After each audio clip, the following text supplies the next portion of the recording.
welcome to Turn the Page, the official podcast of the Syosset Public Library.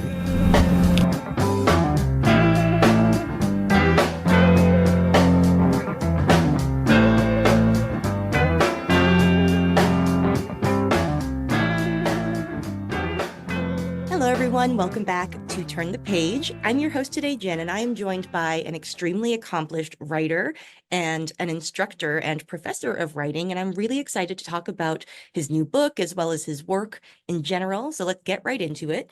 Welcome to the show. Could I ask you to introduce yourself and your book, please? Sure. Thank you, Jen. My name is Philip Cioffari. My latest novel, which came out on Tuesday of this week, is called NIGHT ITS Longings. It's a tale of desire, adultery, and crime. It's both a love story and a mystery, inseparably intertwined. That's a nugget of the story, and I can talk a little bit more about it as we go on. But I should mention, since as part of my introduction, that I've taught writing for many years at the university level. I'm teaching now for Gotham Writers, which is an independent writing company in New York City. They do online and in-person writing classes in every possible genre. So I have many years experience teaching writing as well as, of course, writing, which I started doing when I was 9 years old. and I'm still learning, but it's a wonderful learning process. Wow. Yeah, that is an extremely impressive time scale for the amount of writing that you've done and teaching writing. And I'm really, it was such a nice reminder of New York City when I read that you teach at the Gotham workshop, because I went to NYU in the early aughts, and seeing flyers and posters for the Gotham writers, it's just it was a part of the landscape, and it just brings me back to the city. And I really love that. Before we get into the book itself, could you tell us a little bit about, your career, what led you to this book? And I'm really interested in how teaching has inflected your writing process, actually. Did teaching writing to others change your own process at all? Yeah, because when I also went to NYU for my graduate degree for my PhD and in literature, and when I came out, I was thrust into the classroom, into a university classroom, to teach something called, basically freshman English. And I had no idea what that was, because when I went to college, we went right into literature. I think I don't think we had an introductory course called freshman English. So I had to learn how, and I was also teaching literature. So I had to learn how to articulate what a story was. And I had read thousands of them, and hundreds of books, but that's different than having to explain how it's put together and how it works. And so that's certainly one salient part of how teaching affected me. I really had to figure out what a story was and be able to explain it to others. And so, and having to do that, having to explain it to others, I explained it to myself first. and it's not something, I think, as I said, despite all the books I read, it's not something that you could get from a book, even if you read hundreds of them. It's something that you really had to stop and say, okay, well, how really does it work? And then the other part of how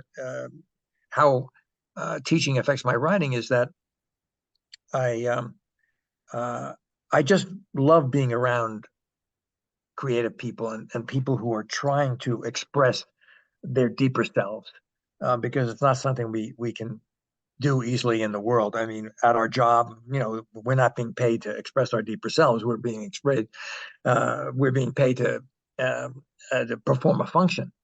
So, but there's a real need in all of us to express the things that are almost inexpressible, or that we don't or won't say publicly. And so helping others find the words and the shape and the structure to convey their deeper feelings, or the deeper feelings of their characters, which is in some way deeper feelings of themselves, is extremely important to me, and stimulating, and just totally engaging, and yeah, and it just fires me up in a way that I think adds to my own drive to write.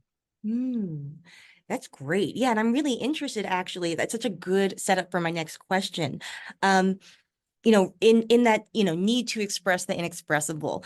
I'm really interested in how that kind of links to your work being very character driven. Especially in, I think, this newest book. There's something I think that's really great about like um writing character driven stories, especially in the mystery format, because it's almost, I don't know, this might be a little, over the top, but like it mirrors the writing process in a way, because you are like investigating and uncovering and trying to like express something. So yeah, could you talk about like what is your approach to character and how does it inform story? And what comes first for you? Do the characters come first in your mind or? Yeah, a very good question. Questions, and the in for Night and Its Longings, the process, the original impulse was night, and late night, and those early morning hours when you can't sleep, or when you're uh, when the world is stripped away, when you're just there with yourself, and there's uh, we ask ourselves questions. What does our life mean? What do we have? What don't we have? What do we want to have? What are our hopes and dreams? How might we get there? Where everything is stripped away, because during the day we're so involved with what we have to do, the routine, that we don't often have time to think about those things. So that the initial impulse was, okay, I had all these images about night, and also, one of my influences have always been those noir movies, those black and white movies that many scenes of which are occur at night. So that was the first part. I didn't even have a character then. And then the second, so for me, the ideas come in stages. So then I had the idea of a crime writer living in Greenwich Village, who can't sleep at night because you know, he's basically, something's missing in his life, and he knows what's missing in his life is the one true love of his life is gone. So that he lost her, and so he stays up all night and writes, and uh, so then the character of Jake began to form. Um, the core was, this is what's missing. This is what he doesn't have. He's kind of been drifting emotionally since then, since his love Vera left him, and that was how I kind of eased my way into character. Yet your question about character driven work is a good one, because if you focus on the character and the character's journey, and let's face it, all mysteries, yes, there is some kind of a crime, or in this case, a missing person, but the deeper level always is the mystery of the self. Mm. And so it's the investigator who, investigating or searching for something else, or someone else, is ultimately um, learning about himself, and so that becomes in itself a plot. I mean, you don't have to think about plot so much, because the plot is going to be your main character um, taking steps to get what's missing in his or her life. Now, of course, the other element of plot is fate, so that the things that are thrust at us that get in the way of that. But those two things become, so I rarely think of plot in advance. I mean, the plot kind of happens as a byproduct of exploring the character and what the character is searching for. Mm. Uh, I don't know if I answered all of your questions, but I hope I at least touched on some of them. No, you did. And I'm also really glad that you brought up noir because I was thinking a lot about genre as I read this and as I read some of your writing about writing, because I think something that your book does and that noir does really well too are sort of combining mystery and love and, fear and love and repulsion and desire, that tension between being like pulled towards something and pushed away from it. So like, what is your approach to genre? Like, do you think consciously about genre as you are writing, or do you treat that more as like, sometimes I like to think of genre as a buffet, that you could just take little elements from, but Yes, well, you express it very, very well, and you expressed all the things that have certainly influenced me and influenced this particular book and really all my writing, which is, this. I don't think of genre when I write. I think of I want to tell a good story, and I want to really get at the heart of the matter, which is the I wanted my characters to get to the bottom of their souls and their hearts. So I want that bare that you know where everything is bared in the course of the story, and I seem to just fall into the mystery elements, um, but I guess I shouldn't say really fall into it. I mean, when I was a kid, when I started writing when I was about 9, I would write two kinds of stories: cowboy stories and mystery stories. Because I was listening, I would listen to a lot of radio programs in those days, and like Inner Sanctum and The Shadow, and you know, I was the Green Hornet. I was just very, intrigued by it. Then I read the Hardy Boys and the Nancy Drew stories. So I guess mysteries were always a part of me. So I shouldn't be surprised. But it's also something that you said, I think, is very accurate, which is that everything is a mystery, really, right? I mean, life is a mystery. Human life is a mystery, and our own beings are a mystery. Why do we do what we do? And how can we undo what we did if we did something that we don't like, or it affected us in the wrong way? How can we change?